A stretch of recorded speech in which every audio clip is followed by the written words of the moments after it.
ایک ایسی ہستی کا، اللہ کے ایک ایسے نبی کا جو 100 برس تک مردہ رہے، یعنی موت، اور پھر دوبارہ زندہ ہو 100 برس کے بعد، آفٹر 100 ایئرز. یہ کیسے ہوا؟ حضرت عزیر بن شرخیہ، نام یاد رکھنا ہے، ٹھیک ہے؟ حضرت عزیر بن شرخیہ علیہ السلام یہ بنی اسرائیل کے ایک نبی ہیں. ماجرا کچھ یوں تھا کہ بنی اسرائیل میں بہت ساری بدعمالیاں ہو گئیں. آپ دیکھ رہے ہیں ہم روز ہی تقریباً جو واقعات سن رہے ہیں بنی اسرائیل کے ہی ہیں. یہ بنی اسرائیل والے بڑی گڑبڑ کرتے تھے. ہر نبی کی انہوں نے یوں سمجھے بہت سارے انبیاء کی مخالفتیں بھی کی، کئی بار توبہ کرتے، عذاب ٹل جاتا، پھر ایسا کرتے. بے شک اس میں اچھے لوگ بھی تھے، لیکن بہت زیادہ عذابات کی جو فہرست ہے وہ بنی اسرائیل کی قوم میں ہی. اب ان پر کیا جو ہے وہ عذاب آیا کہ بخت نصر ایک غیر مسلم بادشاہ تھا، اس نے بہت بڑی فوج کے ساتھ بیت المقدس پر حملہ کیا اور اس شہر کے 1 لاکھ باشندوں کو قتل کر دیا. 1 لاکھ لوگوں کو، اور 1 لاکھ کو ملک کے شام میں ادھر ادھر بکھیر کر آباد کر دیا، اور 1 لاکھ کو گرفتار کر کے لونڈی اور غلام بنا لیا. یعنی 3 لاکھ لوگوں کا نہیں سمجھے کہ بیڑا غرق کر دیا. 1000 تو ماری دیے، 1000 ملک سے باہر نکال دیے، 1 لاکھ کو غلام بنا لیا. حضرت عزیر علیہ السلام اللہ کے نبی بھی انہی قیدیوں میں سے تھے. اور اس کے بعد اس بادشاہ نے، ظالم نے کیا کیا، بیت المقدس کو اور پورے شہر کو توڑ پھوڑ کر ختم بسمار کر دیا، بالکل شہر کا ملیا میٹ کر دیا. اب کچھ دنوں کے بعد حضرت عزیر اس کی قید سے آزاد ہوئے، اور ایک دراز گوشت پتہ ہے کس کو کہتے ہیں؟ دراز گوشت کس کو کہتے ہیں؟ لمبے کانوں والا گوشت کہتے ہیں کانوں کو، اس کے کان لمبے ہوتے ہیں نا، تو دراز گوشت. چلے یہ بھی سیکھنے کو مل گیا. دراز گوشت کے معنی کیا ہے؟ لمبے کان. ہاں دیکھو پھر پتہ ہونا چاہیے نا. اچھا اب چلتے ہیں.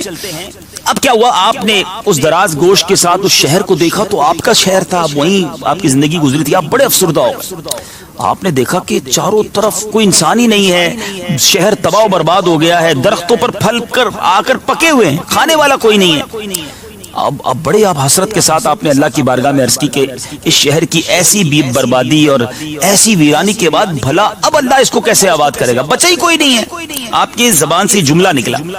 تو اب آپ نے جب کچھ پھلوں کو توڑ کر تناول کیا، انگوروں کو نچوڑا، اس کا جوس بنایا، وہ جوس پیا، اور پھر بچے ہوئے پھلوں کو اپنی جھولی میں ڈال لیا، اور بچے ہوئے انگوروں کا جو جوس تھا، شیرہ تھا، اس کو اپنی مشک میں، یہ پہلے زمانے کا تھرموس ہوتا تھا، مشک کے اندر، مشک بھی کہتے تھے. تو پہلے آپ نے نہیں دیکھا ہوگا، ورنہ پہلے ہمارے آج سے 15-20 سال پہلے بھی مشکیں اٹھا کر لوگ پانی پلاتے تھے. آج بھی میرا خیال ہے غریب علاقوں میں اس طرح کا ہوتا ہے، ایک بڑا سا تھیلا ہوتا ہے، اس میں پانی بھر کر لاتے ہیں. تو مشک اس زمانے سے ہوتی تھی. تو مشک میں انہوں نے کیا کیا، انگور کا جوس بھر لیا، کچھ پھل جھولی میں رکھے، اپنے گدھے کو مضبوطی سے رسی سے باندھا، اور آپ ایک درخت کے نیچے سو گئے. انسان نارملی تھکا ہوا ہوتا ہے تو 4-6 گھنٹے 8 گھنٹے سوتا ہے. آپ کی نیند ہی کی حالت میں وفات ہو گئی. ٹھیک ہے، اللہ تعالیٰ نے درندوں، پرندوں، چرندوں، جن اور انسان سب کی نظروں سے آپ کو اوجھل کر دیا، چھپا دیا. آپ لیٹے ہوئے تھے، آپ کا انتقال ہو گیا، لیکن آپ کی جو مبارک لاش تھی وہ کسی کو نظر نہیں آئی، آپ کو نظروں سے چھپا دیا. اب آپ یہاں تک کہ 70 برس کا زمانہ گزر گیا. تو ملک فارس کا بادشاہوں میں سے ایک بادشاہ جو ہے اپنے لشکر کے ساتھ اس ویران بیت المقدس والے علاقے میں داخل ہوا. اس نے اب کیا کیا، لوگوں کو یہاں بسانا شروع کیا. جب شہر خالی تھا تو لوگ لا کر بسائے، گھر بنائے، آباد کیا. تو اب میرے بیچ اسلامی بھائیوں ہوا یہ کہ اب یہ نئی نئی عمارتیں بننے لگیں، قسم قسم کے باغات بننے لگے. اب اگلے 30 سالوں میں پورا شہر نیا بن گیا. جو شہر ٹوٹ پھوٹ کا شکار تھا، نئی بلڈنگیں بن گئی، نئے گھر بن گئے، نئے باغات بن گئے. حضرت عزیر سمجھنے دنیا سے چلے گئے ہیں، اور وہ اس درخت کے نیچے لیٹے ہوئے. جب حضرت عزیر کو 100 سال پورے ہو گئے آپ کے دنیا سے پردہ فرمانے کو، اللہ تعالیٰ نے آپ کو پھر زندہ فرمایا.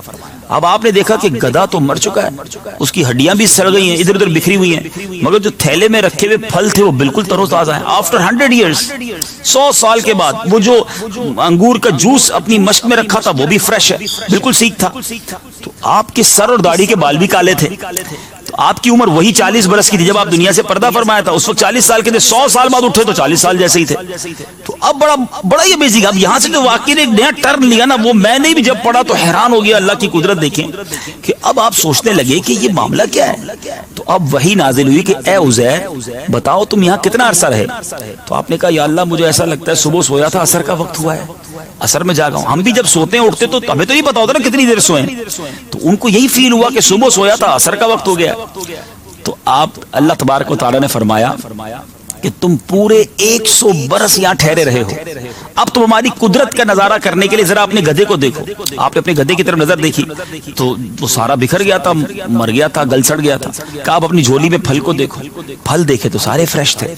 تو اب کا عزیر دیکھو کس طرح ہم ان ہڈیوں پر گوشت چڑھا کر گدھے کو زندہ کرتے ہیں۔ چنانچہ حضرت عزیر علیہ السلام نے دیکھا کہ اچانک وہ بکھری ہڈیاں جو تھی وہ یکجا ہوئی اور اس کا ڈھانچہ بنا، اس پر گوشت آیا اور وہ گدھا پورا دوبارہ کھڑا ہو گیا۔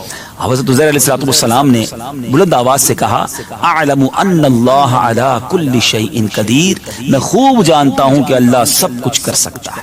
اب کیا ہوا؟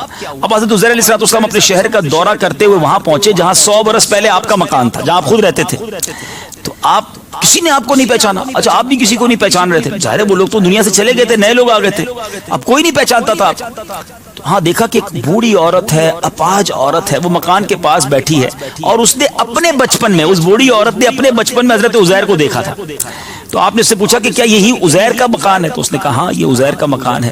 پھر بڑھیا نے کہا کہ عزیر کا کیا ذکر، اس کو تو 100 برس ہو گئے، وہ بالکل ہی لاپتہ ہو گئے۔ یہ کہہ کر بڑھیا رونے لگی۔ تو آپ نے کہا کہ اے بڑھیا میں ہی تو عزیر ہوں۔ بڑھیا کہنے لگی سبحان اللہ، آپ کیسے عزیر ہو سکتے ہیں؟ میں بچپن میں چھوٹی تھی، آپ بڑے تھے، آج میں بوڑھی ہوں، آپ پھر اتنی ہیں، تو یہ کیسے ہو سکتا ہے؟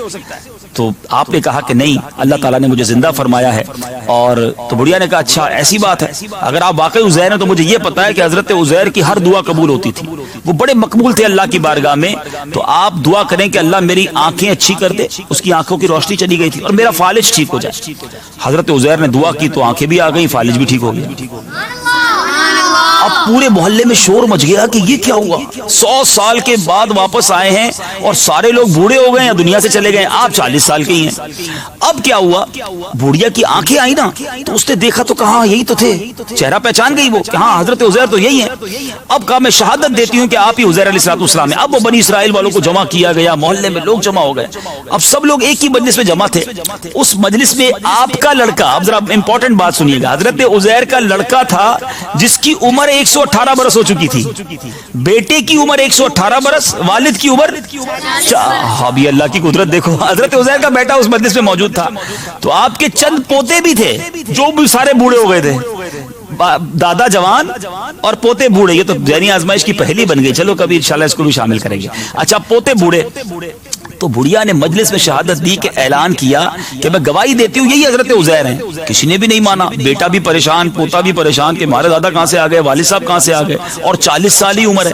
تو اب ان کے لڑکے نے کہا جو 118 سال کا بیٹا تھا، کہتا میرے والد کے دونوں کاندھوں کے درمیان ایک کالے رنگ کا مسا تھا جو چاند کی شکل کا تھا، ہوتا نا کبھی کبھی مسا ہو جاتا ہے جسم پر جس کو ہم تل بھی کہتے ہیں۔ تو حضرت عزیر نے اپنا کرتا اتارا تو پیٹھ پر وہی مسا بھی تھا۔ پھر لوگوں نے کہا کہ حضرت عزیر کی ایک اور نشانی تھی کہ ان کو تورات، یہ بھی آسمانی کتاب ہے تورات، 4 کتابیں یاد ہے نہیں یاد ہے؟ کون کون سی؟ تورات، زبور، انجیل اور قرآن، ٹھیک ہے نا؟ تو تورات ان کو زبانی یاد تھی۔ تو اس زمانے میں پوری زمین پر کوئی بھی ایسا بندہ نہیں تھا جس کو تورات زبانی یاد ہو کہ اگر آپ اللہ کے سچے نبی حضرت عزیر تو تورات سنائیے، تورات کو زبانی سنائیے۔ تو حضرت عزیر نے جو ہے وہ تورات زبانی سنانا شروع کر دی۔ اب مزے کی بات یہ ہے کہ اگر میں کسی کو کہوں بھائی حافظ قرآن کوئی ہے قرآن سنائے، اور ہم میں سے کسی کو قرآن کچھ بھی نہ آتا ہو تو ہمیں کیا پتا صحیح پڑھ رہا ہے غلط پڑھ رہا ہے؟ تو کہا آپ پڑھ تو رہے، ہمیں کیا پتا صحیح پڑھ رہے ہیں کہ نہیں پڑھ رہے؟ تورات انہوں نے سنانا شروع کی۔ اس کو کنفرم کون کرتا؟ قاری صاحب سنتے تو پتہ چلتا ہے نا صحیح پڑھ رہے ہیں، حافظ صاحب تراویح پڑھاتے ہیں، پیچھے 2 سامنے کھڑے ہوتے ہیں۔ حضرت عزیر نے تورات سنانا شروع کی، کسی کو آتی نہیں تھی، کہا ہمیں کیا پتا یہ صحیح پڑھ رہے ہیں نہیں پڑھ رہے۔ تو ایک آدمی نے کہا کہ میرے والد کو جب بخت نصر نے گرفتار کیا تھا تو اس دن ایک ویرانے میں میرے والد نے انگور کی ایک بیل کے نیچے تورات کتاب دفن کر دی تھی، وہ موجود ہوگی کتاب بھی۔ بخت نصر نے کتابیں بھی معاذ اللہ ساری ختم کر دی تھی، اور سارے تورات کے جو حافظ تھے ان کو چن چن کر مار دیا تھا۔ یعنی اس وقت زمین پر تورات کتاب بھی نہیں تھی، تورات کا پڑھنے والا یعنی حافظ بھی کوئی نہیں تھا، صرف حضرت عزیر تھے اور ایک کتاب وہ انگور کی بیل کے نیچے تھی۔ اب گاؤں والوں گئے اور انہوں نے جا کے زمین کھودی، وہاں سے وہ تورات کتاب نکالی، کہ اب سنائیں۔ اب تورات کتاب سامنے تھی، حضرت عزیر زبانی شروع ہو گئے۔ اب انہوں نے سنا تو کہا یہ تو واقعی پوری کتاب ان کو یاد ہے۔ اب میرے میٹھے اسلامی بھائیوں، جب حضرت عزیر کی یہ باتیں سنی تو اب ایک غلطی ہو گئی بنی اسرائیل سے، بہت بڑی غلطی ہو گئی۔ اور یہ وہی بات ہے کہ ایمان کی کمزوری. جب انہوں نے دیکھا کہ ان کو توریت بھی زبانی یاد ہے، یہ 100 سال کے بعد بھی 40 سال کے ہیں، ہونا یہ چاہیے تھا کہ اللہ کی قدرت پر یقین رکھتے، انہوں نے کہنا شروع کر دیا کہ آپ اللہ کے بیٹے ہیں معاذ اللہ. اس وجہ سے وہ غیر مسلم ہو گئے. یہودیوں کا یہی عقیدہ ہے، اس دن سے یہودی حضرت عزیر کو اللہ کا بیٹا کہتے ہیں، اسی لیے وہ ایمان والے نہیں.